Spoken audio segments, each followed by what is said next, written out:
코로나19 사태 영향으로 미국 금융시장의 고위험 기업 부채가 위험해지고 있다는 소식입니다. 미국 고위험 부채 부실화는 지난 2008년 글로벌 금융 위기를 넘어서는 충격을 가져올 수 있다는 우려마저 제기됩니다. 양한나 기자가 전해드립니다.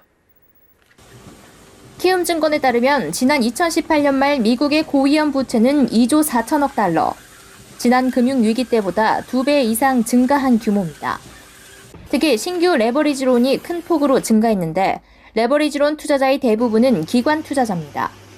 이들의 투자 비중 가운데 레버리지론과 이를 기초자산으로 증권화한 대출채권담보부증권 CLO가 68%에 달합니다. CLO는 신용등급이 낮은 기업 대출에 직접 참여하기 어려웠던 보험사, 연기금 등이 투자가 가능한 것입니다. 말 그대로 낮은 등급의 기업 대출을 가공한 것으로 경기 침체 시 대규모 부실이 발생할 확률이 높습니다.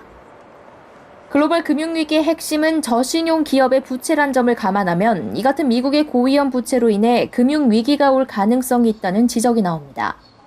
고위험 부채가 위험이 높잖아요. 그게 이제 부실화될 위험이 코로나19 때문에 커진 거고요. 그 임팩트가 우리나라에 전이염될 가능성이 있다는 걸 얘기하는 거고요. 미국은 고위험 부채들을 은행을 통해서 지원을 해 정상화시키기보다는 구조조정을 선택할 가능성이 높다는 점에서 지난 2008년 금융위기를 넘어서는 충격을 줄 수 있다는 우려도 나옵니다.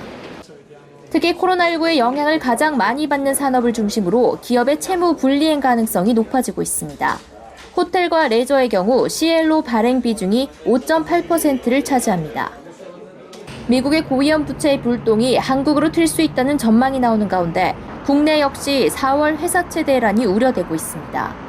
올해 우리 기업들이 갚아야 할 회사채는 모두 50조 8,727억 원, 4월 한 달에 상환해야 할 물량은 6조 5,495억 원, 6월까지 14조 6천억 원에 달합니다. 서울경제TV 양한나입니다.